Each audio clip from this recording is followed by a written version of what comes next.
เงินร้อนๆที่แอบเก็บไว้แต่ความลับรั่วไหลเรื่องเลยเกิดสวัสดีครับทุกท่านกับผมนายขี้เมาเล่าหนังที่ผมจะมาเล่าให้ฟังในวันนี้มีชื่อเรื่องว่า Breaking In เป็นเรื่องราวของชอนสาวแม่ลูกสองที่อยู่ผิดที่ผิดเวลาและได้เจอกับกลุ่มโจรโหดจนแทบเอาชีวิตไม่รอดเรื่องราวจะเป็นอย่างไรผมจะเล่าให้ฟังผมพร้อมแล้วผมเริ่มเลยนะครับในยามเช้าวันธรรมดาในนครชิคาโกไอแซคนักพัฒนาอสังหาชื่อดังวันนี้เป็นวันที่เขาจะต้องไปขึ้นศาลในคดีฉ้อโกงและฟอกเงินที่มีมูลค่าความเสียหายเกือบ75 ล้านเหรียญไอแซคไม่มีท่าทีวิตกกับเรื่องนี้แต่อย่างใดเขายังใช้ชีวิตปกติเหมือนเช่นทุกวันเช้านี้ไอแซคเตรียมตัวออกไปวิ่งโดยไม่ลืมใส่นาฬิกาเรือนโปรดของเขาเมื่อเลือกเพลงจาก iPod ได้แล้วก็เริ่มออกวิ่งอากาศยามเช้าที่แสนสบายผู้คนยังไม่พลุกพล่านเหมาะแก่การออกกำลังกายแม้อายุไอแซคจะเกือบเลข 6แล้วแต่เขาก็ยังแข็งแรงเมื่อถึงทางแยกไอแซคหยุดดูรถทุกด้านให้แน่ใจแล้วออกวิ่งต่อขณะวิ่งจะถึงอีกฟากหนึ่งของถนนมีรถกระบะวิ่งมาด้วยความเร็วชนไอแซคจนลอยทั้งตัวก่อนจะตกลงมานอนนิ่งที่พื้นชายคนหนึ่งลงมาจากรถเดินมาที่ไอแซคซึ่งไอแซคตอนนั้นเขายังไม่ตายแต่ก็เจ็บหนักมากจนไม่สามารถขยับตัวได้ทั้งคู่สบตากันก่อนที่ชายคนนั้นจะกระทืบไอแซคแล้วภาพก็ตัดมาที่ถนนสายหนึ่งย่านชานเมือง3 คนแม่ลูกประกอบไปด้วยชอนที่เป็นคุณแม่จัสมินและโกลเวอร์วันนี้ชอนพาเด็กๆไปที่บ้านไอแซคซึ่งเป็นตาของเด็กทั้ง2 คนบ้านหลังนี้ชอนลงประกาศขายเอาไว้มันตั้งอยู่บนพื้นที่กว้างใหญ่ถึง25 เอเคอร์โกลเวอร์เป็นเด็กขี้สงสัยและอยากรู้อยากเห็นต่างจากจัสมินผู้เป็นพี่สาวที่เอาแต่ใส่หูฟังเพลงโกลเวอร์สงสัยทำไมเจ้าของตายแล้วต้องขายบ้านจัสมินรีบชิงตอบขายเพราะแม่ไม่อยากเห็นทุกสิ่งที่เกี่ยวกับคุณตาชอนได้ยินก็รีบเบรกลูกสาวโกลเวอร์ลองสมมุติถ้าเป็นเขาจะเก็บบ้านเอาไว้ซึ่งจัสมินก็เห็นด้วยโกลเวอร์รีบซ้ำทันทีว่าเพราะจัสมินจะเอาไว้นัดเจอแฟนหนุ่มที่บ้านเมื่อเห็นเรื่องจะปลายบานชอนจึงสั่งทั้งคู่ให้หยุดเถียงกันชอนรู้ว่าเด็กๆไม่อยากมาที่นี่ให้เปลืองวันหยุดสุดสัปดาห์และเธอเองก็คิดแบบนั้นเช่นกันบ้านของไอแซคตั้งอยู่ในป่าลึกเลยทะเลสาบคอนสแตนต์ไปพอสมควรรอบๆบ้านเป็นป่าและภูเขาจากประตูรั้วถึงหน้าบ้านก็เป็นระยะทางที่ไกลพอควรชอนอยู่และเติบโตที่นี่ก่อนจะย้ายไปทำงานและมีครอบครัวหลายสิ่งถูกขายไปหลังจากชอนไม่อยู่แล้วโกลเวอร์ไม่ค่อยชอบที่นี่นักมันดูเงียบเหงาแล้วโกลเวอร์ก็วิ่งไปอีกด้านหนึ่งพร้อมกับโดรนของเขา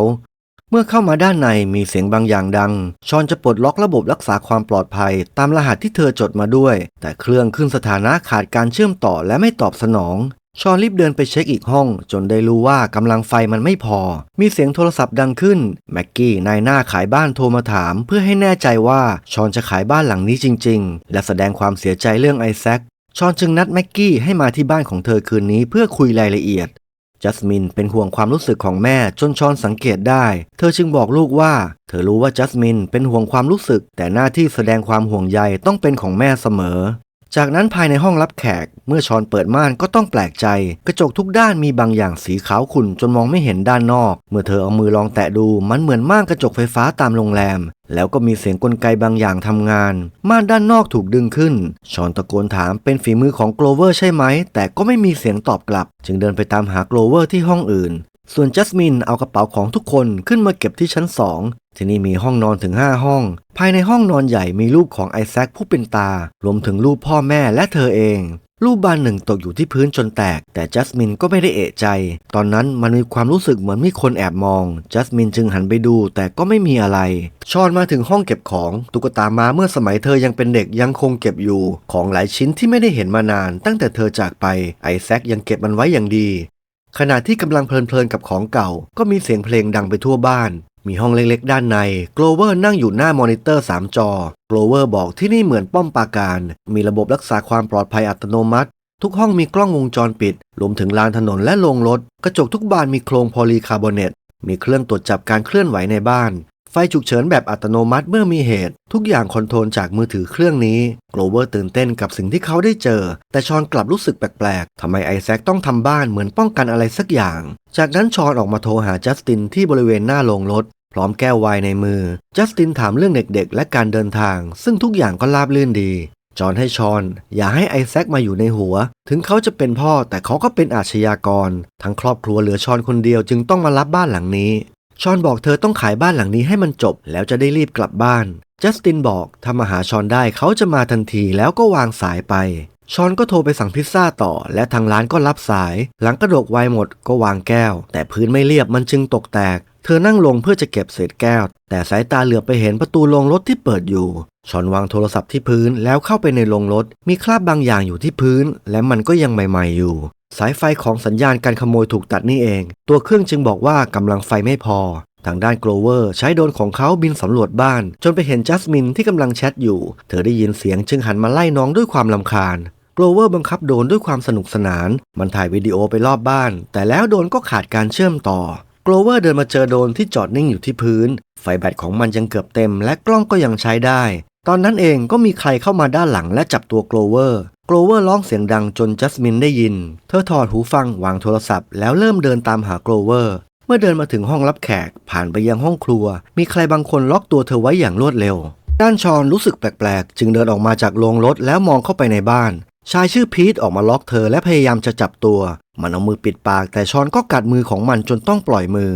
ทางร้านพิซซ่าปลายสายได้ยินเสียงการต่อสู้จึงถามว่าเกิดอะไรขึ้นชอนจะไปคว้าโทรศัพท์แต่พีทก็เตะมันจนกระเด็นแล้วจับขาของเธอลากแต่ก็ถูกชอนถีบกระเด็นแล้วเอาฐานแก้วไวน์ที่แตกแทงไปที่หน้าอกของพีทชอนพยายามวิ่งหนีจะเข้าบ้านแต่ประตูล็อกหมดทุกบานชอนวิ่งมาอีกด้านหนึ่งก็เห็นจัสมินและโกเวอร์นั่งอยู่ทั้งคู่มีสีหน้าตกใจชอนบอกเธอจะช่วยลูกออกมาแล้วหันไปหยิบเก้าอี้ไม้มาเพื่อจะฟาดไปที่กระจกมีชายคนหนึ่งยืนอยู่พร้อมส่งสัญญาณว่าไม่ควรทำเขาคือเอ็ดผู้เป็นหัวหน้าของคนกลุ่มนี้ชอนไม่สนเธอเหวี่ยงเก้าอี้ใส่ทันทีแต่เก้าอี้กระเด็นกลับมาและกระจกก็ไม่เป็นอะไรเลยเหมือนที่โกลเวอร์เคยบอกกระจกเคลือบด้วยสารโพลีคาร์บอเนตแล้วม่านสีขาวก็เลื่อนลงมาปิดกระจกทั้งบานพีทวิ่งมาพร้อมแฉลงทำให้ชอนตัดสินใจวิ่งหนีเข้าไปในป่าที่ค่อนข้างมืดเพราะตอนนี้เป็นเวลาใกล้ค่ำแล้วเธอเป็นรั้วที่ขวางหน้าและถลายตกจากเนินเขาลงไปกระแทกรถกระบะคันหนึ่งที่จอดอยู่เสียงสัญญาณการขโมยของมันดังไปทั้งป่าพวกนี้เป็นแก๊งโจรที่มีกัน4 คนประกอบไปด้วยเอ็ดเป็นหัวหน้าพีทแซมและดันแคนแซมไปเจอโทรศัพท์ของชอนที่ลงรถมันถูกโทรออกถึง2 ครั้งแต่ก็ยังหาตัวพีทไม่เจอเพราะพีทไม่มีโทรศัพท์แซมได้ข้อมูลมาจากผู้ช่วยสาวของไอแซคเรื่องไอแซคเก็บเงินไว้ในเซฟที่บ้านหลังนี้แต่ไม่รู้ว่าเซฟถูกเก็บไว้ที่ไหนและมันมีมากถึง4 ล้านเหรียญเอ็ดจึงไปรวบรวมคนมาเพื่อทำการปล้นดันแคนมีนิสัยเลวมุทะลุเขาหันไปถามเด็กๆเรื่องตู้เซฟแซมพยายามปกป้องเด็กด้วยการบอกพวกนี้ไม่เคยมาที่นี่และไม่รู้เรื่องดันแคนถือมีดเข้ามาหาแซมจนเอ็ดต้องออกมาแยกทั้งคู่ออกจากกันตอนนี้ในป่าค่อนข้างมืดทางด้านพีทยังคงตามหาชอนและมันก็พบเธอจนได้พีทฟาดเธอเต็มแรงแต่แฉลงไปติดกับต้นไม้มันเข้าบีบคอของชอนแต่เธอสติดีใช้นิ้วทิ่มเข้าไปในตาจนพีทต้องปล่อยมันยังตามมาบีบคอเธออีกครั้งชอนใช้นิ้วทิ่มไปที่แผลพีทร้องด้วยความเจ็บปวดชอนเป็นอิสระอีกครั้งคราวนี้เธอผลักมันเต็มแรงจนหัวของมันไปกระแทกพื้นทำให้พีทสลบและมีเลือดออกที่หัวหลังจากหายเหนื่อยแล้วชอนก็ค้นหาโทรศัพท์ในตัวพีทแต่ก็ไม่มีพีทมีด็อกแท็กซึ่งชอนก็ไม่คิดว่ามันจะเป็นประโยชน์อะไรส่วนทางเอ็ดดี้เขาคิดว่าตอนนี้สถานการณ์เปลี่ยนไปแล้วแต่เป้าหมายยังเหมือนเดิมต้องหาตู้เซฟให้เจอก่อน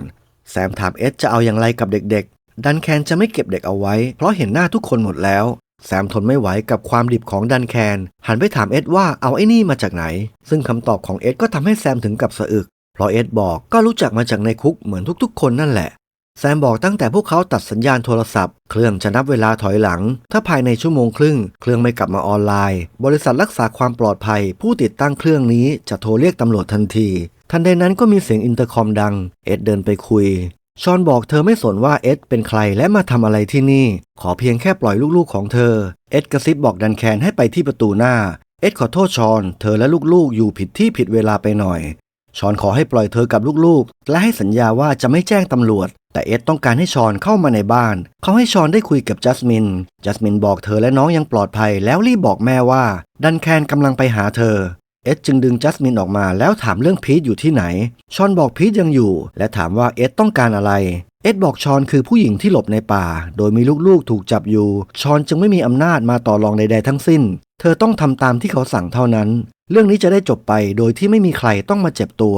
เข้าใจที่พูดหรือไม่แต่ก็ไม่มีเสียงตอบกลับมาเอ็ดถามย้ำอีกครั้งแต่เสียงดันแคนตอบกลับมาเธอไม่อยู่แล้วและยังไม่เจอพีทเอ็ดจึงสั่งให้หาตัวพีทให้เจอเพราะพีทคือคนที่สามารถเปิดตู้เซฟได้คนเดียวเท่านั้นจากนั้นเอ็ดหันมาสั่งให้แซมเอาเด็กๆขึ้นไปไว้ด้านบนพวกเขามีเวลาเหลือไม่ถึง1 ชั่วโมงครึ่งในการหาตู้เซฟ ส่วนผู้หญิงที่อยู่ด้านนอกนั้นเธอจะเข้ามาระยะ15 เมตรไม่ได้เพราะสัญญาณจะดังทันทีซึ่งเธอก็ไม่น่าจะทำแบบนั้นชอนถามพีทว่าต้องการอะไรที่บ้านหลังนี้พีทตอบเขาต้องการตู้เซฟส่วนเด็กๆเขาไม่รู้ว่าจะเป็นอย่างไรต่อพวกนั้นเป็นคนโฉดแต่พีทสามารถช่วยชอนได้เพียงแค่ปล่อยและไปด้วยกันมีเสียงรถและแสงไฟสาดเข้ามาชอนอุดปากพีทเหมือนเดิมแล้ววิ่งไปทันทีสิ่งที่ชอนเห็นคือรถของแม็กกี้กำลังผ่านประตูเข้ามาชอนจะวิ่งไปหาแต่สายตาก็ไปเห็นดันแคนที่ยืนอยู่หลังรถแม็กกี้วิ่งผ่านหน้าไปเพื่อจะเข้าสู่ตัวบ้านชอนวิ่งตามไปแต่มันก็ไม่ทันแม็กกี้เดินไปที่ประตูบ้านเอ็ดเป็นคนเปิดประตูลับและบอกเขาเป็นเพื่อนกับชอนตอนนี้ชอนไปซื้อของในเมืองแม็กกี้เอะใจทำไมชอนไม่เอารถไปเอ็ดบอกเธอเอารถของเขาไปและเชิญให้แม็กกี้เข้าไปรอในบ้านแม็กกี้จะเข้าแต่ก็เห็นกระเป๋าของชอนยังอยู่จึงแน่ใจแล้วว่าต้องมีเรื่องผิดปกติบางอย่างเกิดขึ้นแม็กกี้จึงบอกตอนนี้ดึกแล้วเธอขอกลับดีกว่าแล้วก็เดินออกมาชอนที่แอบดูอยู่ก็โล่งอกถ้าเข้าบ้านไปแล้วก็แม็กกี้เสร็จแน่ๆแม็กกี้ตัดสินใจโทรแจ้งตำรวจก่อนจะถึงรถเพียงนิดเดียวดันแคนโผล่เข้ามาต่อยเธอจนล้มแล้วจัดการเชือดคอแม็กกี้ด้วยสีหน้าที่เรียบเฉยเอ็ดที่เห็นเหตุการณ์ถึงกับเซ็งในสิ่งที่เกิดขึ้นและเด็กทั้งสองที่ถูกขังอยู่ชั้นบนก็เห็นเหตุการณ์นี้เช่นกันพวกเขาต้องหาทางออกไปให้ได้ก่อนที่จะถูกฆ่าจัสมินมีความคิดเธอจะไปเอาโทรศัพท์ของเธอที่ทิ้งไว้อีกห้องหนึ่งทั้งคู่พยายามงัดประตูห้องซึ่งแซมได้ทำลายที่เปิดไปแล้วเอ็ดและแซมไม่เห็นด้วยที่ดันแคนฆ่าคนโดยไม่จำเป็นดันแคนจึงให้ดูโทรศัพท์ที่มีการโทรไปหาตำรวจแต่เอ็ดก็ยังไม่เห็นด้วยเหตุการณ์นี้มันเหมือนสร้างความไม่ไว้ใจให้ชอนจนเธออาจจะไม่บอกเรื่องที่ซ่อนตู้เซฟเพราะบอกแล้วก็ต้องโดนฆ่าและครั้งต่อไปดันแคนต้องฟังเขาเท่านั้นถ้าอยากทำงานนี้ร่วมกันชอนจะแอบไปที่โรงรถก็ต้องตกใจเมื่อเห็นแซมมองมาทางเธอแต่แซมแค่มาเช็คทรงผมของเขาเท่านั้นก่อนเอ็ดจะเรียกเขาออกไปเพื่อค้นหาตู้เซฟในทุกตารางนิ้วของบ้านชอนเข้ามาในโรงรถจนได้เธอได้มีดพับมา1 อันและพลุจำนวนหนึ่งทางด้านแซมเหมือนเขาจะถอดใจเข้ามาบอกกับเอ็ดบางทีข้อมูลของเขาอาจจะไม่จริงก็ได้เหตุการณ์ตอนนี้มันเริ่มไปกันใหญ่ที่นี่อาจไม่มีตู้เซฟแต่เอ็ดไม่คิดอย่างนั้นไอแซคกำลังมีคดีเขาต้องหาที่ซุกเงินและมันต้องอยู่ที่นี่แน่นอนส่วนแม่ของเด็กๆเธอไม่มีทางทำอะไรได้ตราบที่ลูกของเธอถูกจับอยู่แบบนี้แซมเดินกลับออกไปเขาก็แทบช็อกชอนยืนอยู่แทบจะติดกับกระจกของบ้านเธอมาใกล้บ้านขนาดนี้ได้อย่างไรแซมตะโกนเรียกเอ็ดให้มาดูพร้อมกับเดินออกมามองหาชอนนอกบ้านอยู่ๆก็มีพลุพุ่งเข้าใส่แซมหลายนัดเสียงมันดังจนทุกคนได้ยินชอนใช้แฉลงฟาดกล้องและหลอดไฟทุกตัวรอบบ้านแล้วจู่ๆไฟในบ้านก็ดับลงทั้งหมดไฟฉุกเฉินเริ่มทำงานทำให้พอมีแสงบ้างเอ็ดสั่งดันแคนตามล่าชอนแล้วให้แซมไปดูกล่องเบเกอร์ที่หลังบ้านแซมเห็นน้ำไหลเป็นทางยาวจึงเดินไปดูว่าเกิดอะไรขึ้นโดยเปิดประตูค้างเอาไว้ชอนที่แอบอยู่ก็รีบวิ่งเข้าในบ้านทันที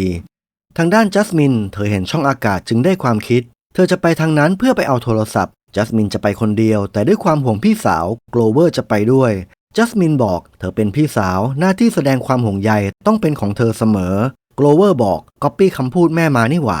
แซมรู้ต้นเหตุไฟดับแล้วเบรกเกอร์ทุกตัวถูกถอดแช่น้ำจนฉ่ำเอ็ดนั่งมอนิเตอร์อยู่ที่หน้าคอนโทรลแต่ชอนก็ยังเข้ามาในบ้านได้โดยหลบกล้องทุกตัวเอ็ดเห็นความเคลื่อนไหวบางอย่างเขาไม่รอช้าไปที่จุดนั้นทันทีพร้อมกับโทรศัพท์ที่ใช้คอนโทรล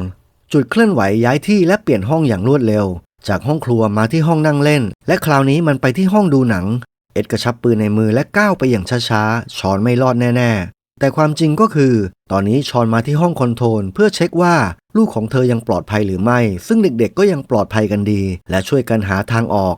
ส่วนเอ็ดกว่าจะรู้ว่าถูกหลอกก็ช้าไปก้าวหนึ่งตอนนี้ตัวคอนโทรลในมือไม่สามารถมองเห็นอะไรได้เขาวางมันลงแล้วโทรเรียกดันแคนให้กลับมาที่บ้านจัสมินมาถึงห้องแต่ก็ไม่พบโทรศัพท์มีเสียงคนเดินมาชอนรีบปิดปากแล้วคว้าตัวลูกมากอดไฟในบ้านติดขึ้นอีกครั้งจัสมินเล่าเรื่องที่พวกนั้นคุยกันว่าไม่สามารถเปิดตู้เซฟได้ชอนจึงได้ไอเดียเธอสั่งให้จัสมินอยู่เป็นเพื่อนโกลเวอร์ที่นี่เพราะตอนนี้เธอมีแผนแล้วและมันจะต้องได้ผล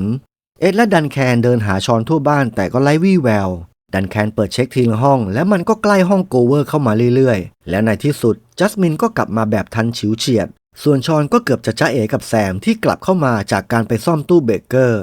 เอ็ดพบเศษเสื้อผ้าจัสมินที่ห้องน้ำเขาขึ้นมาหาเธอแล้วถามหาชอนดันแคนเอามีดจ่อจัสมินจึงเสนอเธอจะยอมบอกที่ซ่อนตู้เซฟให้และแล้วก็เป็นอย่างที่เธอพูดจริงๆที่ห้องนอนใหญ่มีช่องลับและตู้เซฟใบใหญ่อยู่ตรงหน้าเอ็ดแล้วเพียงแต่ว่าไม่มีใครที่รู้รหัสของมันแซมเดินเข้ามาทุกคนหันไปมองจัสมินรีบเก็บเศษโคมไฟที่พื้นมาเก็บเอาไว้ ก่อนที่ทั้งสองคนพี่น้องจะถูกมัดมือมัดเท้าและปิดปากด้วยเทปกาวดันแคนจะฆ่าลูกเดียวเขาจะฆ่าโกลเวอร์เพื่อเป็นการขู่ชอนแต่แซมไม่มีทางเห็นด้วยดันแคนไม่เห็นว่ามันจะต่างจากตอนฆ่าไอแซคตรงไหนขณะที่ทั้งคู่เถียงกันเอ็ดกลับสงสัยทำไมชอนยอมบอกเรื่องตู้เซฟและอาจจะรู้ว่าพีทเป็นคนเดียวที่เปิดตู้ได้มีเสียงอินเตอร์คอมดังที่ชั้นล่างพวกมันจึงออกไปจัสมินรีบเอาเศษแก้วที่เก็บมาจัดการกับเคเบิลไทยที่มัดมือของเธออยู่ชอนมีข้อเสนอและให้เอ็ดออกไปเจอที่นอกบ้านเมื่อไปถึงก็ได้เจอชอนที่มาพร้อมกับพีทในสภาพที่ดูค่อนข้างแย่เพราะเสียเลือดไปมากชอนถามอีก2 คนไปไหนเอ็ดบอกพวกนั้นอยู่ในบ้านแต่ชอนไม่มีวันเชื่อเธอบอกให้อีก2 คนก้าวออกมาจากเงามืดเดี๋ยวนี้เอ็ดจึงสั่งให้พวกนั้นทำตามที่เธอบอกชอนบอกเธอรู้คนที่สามารถเปิดเซฟได้คือพีทคนเดียวเธอต้องการให้เอ็ดปล่อยเด็กๆห้ามทำให้พวกเขาได้รับบาดเจ็บเธอจะปล่อยพีทหลังจากเดินเข้าไปในป่าและแน่ใจแล้วว่าปลอดภัยเอ็ดอยากรู้ว่าเขาจะเชื่อใจชอนได้แค่ไหนชอนบอกเอ็ดไม่อยู่ในสถานะที่จะเลือกอะไรได้แค่ทำตามที่เธอสั่งนั่นคือดีที่สุดทุกอย่างเงียบไปพักใหญ่ก่อนเสียงปืนจะดังขึ้นติดกันหลายนัดพร้อมกับร่างของพีทที่ล้มลงและชอนวิ่งหนีหายเข้าไปในป่าเอ็ดเดินไปที่ร่างของพีทหยิบด็อกแท็กขึ้นมาแล้วดึงบางอย่างออกมันคือชิปที่พีทเขียนโปรแกรมเอาไว้ทางด้านชอนเธอวิ่งแบบไม่คิดชีวิตโดยมีเสียงเอ็ดตะโกนไล่หลังว่าเธอได้ฆ่าลูกๆของเธอเองไปแล้วเหมือนชอนจะได้สติกลับมาเธอหยุดและเริ่มใช้ความคิดอีกครั้งเมื่อเข้ามาในบ้านแซมก็เอาชิปที่ได้มาเสียบแล้วใช้โปรแกรมสุ่มรหัสที่พีทเป็นคนเขียนจัดการเปิดตู้มันใช้เวลาเพียงไม่ถึงนาทีประตูตู้เซฟก็เปิดออกเงินสดจำนวน$4 ล้านปรากฏแก่สายตาของทุกคนในห้องนั้นเอ็ดสั่งขนเงินให้เร็วที่สุดเพราะเหลือเวลาอีกไม่ถึงครึ่งชั่วโมงเมื่อได้เงินอย่างที่ต้องการแล้วสิ่งต่างๆรอบตัวก็คือภาระเอ็ดสั่งดันแคนราดน้ำมันให้ทั่วบ้านเขาจะเผาที่นี่แซมรู้สึกว่ามันเกินเลยไปมากจนเอ็ดต้องเข้ามาโน้มน้าวอีกครั้งให้คิดถึงเงินที่ได้มาเป็นอันดับแรกมันจะเปลี่ยนชีวิตของทุกคนไปแบบถาวรมีเสียงเพลงดังไปทั่วบ้านเอ็ดสั่งแซมเฝ้าเด็กๆไว้เขาจะไปล่าตัวชอนและไฟเขียวให้ดันแคนฆ่าเธอได้เลยจัสตินร้องไห้ในขณะที่มือของเธอก็แอบใช้เศษโคมไฟตัดเคเบิลไทยไปด้วยเอ็ดไปหาที่ห้องเก็บของส่วนดันแคนแยกมาหาที่ห้องนั่งเล่นซึ่งตอนนี้ชอนอยู่บนหลังคาและเก็บโทรศัพท์ที่เอ็ดวางเอาไว้มาคอนโทรลระบบของบ้านเอ็ดมาที่ห้องคอนโทรลเพื่อดูหน้ามอนิเตอร์แต่แล้วจู่ๆมอนิเตอร์ทุกตัวก็ถูกปิดทางด้านดันแคนก็โดนป่วนประสาทด้วยการเปิดเครื่องใช้ไฟฟ้าในบ้านทุกที่ที่เขาเดินผ่านชอนดูมือถือจนรู้ว่าใครอยู่ส่วนไหนของบ้านแต่เธอก็พลาดจนได้เพราะเดินไปเหยียบแผ่นหลังคาที่ผุจนเกิดเสียงทำให้แซมกลัวเขาหยิบกระเป๋าใส่เงินแล้ววิ่งลงไปข้างล่างเปิดประตูจะหนีแต่เจอดันแคนซะก่อนจึงบอกเรื่องที่คิดว่าชอนอยู่บนหลังคาส่วนชอนเมื่อแซมไม่อยู่เธอจะเปิดหน้าต่างเพื่อหย่อนเชือกลงมารับลูกขณะที่กำลังพยายามเปิดหน้าต่างก็ถูกดันแคนขโมยต่อยเข้าเต็มหน้าดันแคนไม่ได้มาคนเดียวอีกด้านหนึ่งก็มีแซมยืนดักอยู่ชอนมองที่เชือกและเธอก็ตัดสินใจผลักแซมแล้วคว้าเชือกกระโดดทำให้แซมตกจากหลังคาหัวกระแทกหินจนตายในทันทีชอนไปเอากุญแจรถที่ศพของแซมแล้ววิ่งไปประตูหน้าเพื่อหาลูกทางด้านจัสมินหลังจากเคเบิลไทยขาดก็รีบพาโกเวอร์หนีก่อนที่เอ็ดจะเดินมาดูที่ห้องเอ็ดตามหาลงมาเจอทั้ง2 คนที่ชั้นล่างเขาวิ่งไล่ตามและจับจัสมินไว้ได้เมื่อเอ็ดเผลอจัสมินใช้เศษโคมไฟแทงที่ท้องทำให้ปืนของเขาตกโกลเวอร์รีบหยิบมันขึ้นมาเอ็ดเกลี้ยกล่อมให้ใจเย็นๆเขาไม่ได้อยากทำร้ายใครโกลเวอร์เถียงทันทีเมื่อกี้เพิ่งบอกแกจะเผาพวกเราแล้วยิงส่งไป1 นัดแล้วก็รีบพากันวิ่งหนีจนมาเจอชอนที่หน้าประตูชอนสั่งให้ทุกคนวิ่งเข้าไปในป่าและเธอก็มาถึงรถที่พวกมันจอดเอาไว้เธอจำได้เพราะเธอตกลงมาที่นี่ตอนที่หนีพีทชอนสตาร์ทเครื่องแต่มันก็ไม่ติดในขณะที่ดันแคนใกล้เข้ามาเรื่อยๆและแล้วเครื่องก็ติดชอนเข้าเกียร์ถอยหลังทันทีแล้วเหยียบคันเร่งจนสุดดันแคนที่วิ่งตามมาถูกรถชนเข้าอย่างจังและเอ็ดก็ตามมาเช่นกันเขายิงมาที่รถหลายนัดทำให้ชอนบังคับรถไม่ได้มันจึงไปชนเข้ากับต้นไม้ข้างทางจนเครื่องดับเมื่อไม่มีแสงไฟจากหน้ารถทั้งป่าจึงตกอยู่ในความมืดเอ็ดเดินมาดูที่รถก็ไม่เห็นใครเขาจึงรู้ว่าพลาดไปอีกครั้งและนั่นยิ่งเพิ่มความเกลี้ยกล่อมในใจขึ้นเป็นทวีคูณนั่นก็เป็นเพราะชอนพาเด็กๆลงจากรถแล้วรีบวิ่งกลับมาที่บ้านจัดการล็อกประตูทุกบานชอนคิดว่าเรื่องนี้คงจะจบสักทีพวกนั้นคงจะหนีไปแล้วพร้อมกับเงินที่ได้แต่ไม่เป็นอย่างที่คิดเอ็ดยังตามมาถึงบ้านและพยายามจะเข้ามาข้างในให้ได้พร้อมลูกกระสุนจากเอ็ดที่กระหน่ำยิงเข้ามาในบ้านผ่านประตูไม้จัสตินชี้ให้ดูกระเป๋าที่อยู่หน้าประตู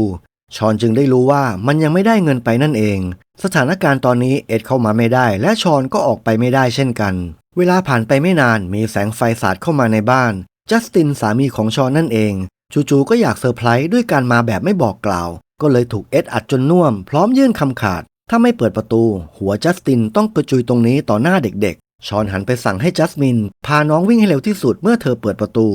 และประตูก็ถูกเปิดเมื่อเอ็ดเข้ามาในบ้านมันก็มืดสนิทมีเศษแก้วเกลื่อนพื้นเมื่อเอ็ดเหยียบมันจึงเกิดเสียงจัสมินรู้ตำแหน่งของเอ็ดแล้วเธอรีบพาน้องวิ่งออกจากบ้านทันทีสิ่งที่เอ็ดเห็นทำให้เขาพูดไม่ออกชอนเอาน้ำมันราดเงินจนเปียกชุ่มและจุดไฟแช็กในมือเตรียมเผาเงินทั้งหมดชอนยื่นข้อเสนอให้เอ็ดปล่อยพวกเธอไปแลกกับการที่เอ็ดได้เงินไปทั้งหมดหรือจะให้เงินทั้งหมดถูกเผาไปพร้อมกับทุกคนซึ่งเอ็ดก็เห็นด้วยกับข้อเสนอเขาปลดแมกกาซีนออกรวมถึงลูกที่อยู่ในลังเพลิงเอ็ดมาเอากระเป๋าเงินและหันหลังกลับแต่ดันแคนยังไม่ตายมันพรวดเข้ามาแล้วใช้มีดกระหน่ำแทงเอ็ดจนตายจากนั้นเข้าอัดชอนด้วยความบ้าคลั่งจัสมินที่กำลังดูพ่ออยู่ได้ยินเสียงแม่จึงเข้ามาช่วยแต่ก็ถูกดันแคนสะบัดมือจนหน้าหงายชอนยังลุกไม่ขึ้นในขณะที่ดันแคนทำท่าจะข่มขืนจัสมินชอนคลานไปจะหยิบปืนบนพื้นแต่ดันแคนเห็นจึงเดินมาเหยียบมือของเธอดันแคนนั่งลงเพื่อจะจัดการชอนแต่เธอมีสีหน้าแววตาที่เปลี่ยนไปชอนพูดด้วยเสียงที่แข็งกร้าวว่าแกมาปล้นผิดบ้านแล้วไอ้พวกห่วยแล้วใช้มีดดันแคนที่เธอแอบดึงมาแทงดันแคนและบิดไปมาหลายครั้งจนดันแคนวายร้ายคนสุดท้ายตายลงชอนพาจัสมินออกมาหาโกลเวอร์และจัสตินที่ด้านนอกจากนั้นเสียงไซเรนของตำรวจก็มุ่งหน้ามาที่บ้านแล้วหนังก็จบลงครับสรุปหนังคือ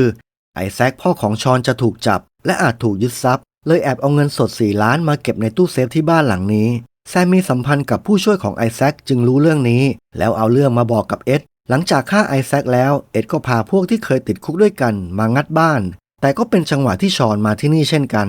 หนังเรื่องนี้คว้าคะแนนจาก IMDb ไปได้ 5.5 ส่วนเว็บมะเขือเผาได้ไป 30% เท่านั้นนะครับเพราะพล็อตเรื่องก็พอจะเดากันได้แตกต่างกันในรายละเอียดเท่านั้นสำหรับคลิปนี้ผมขอตัวไปก่อนแล้วพบกันใหม่คลิปหน้าสวัสดีครับ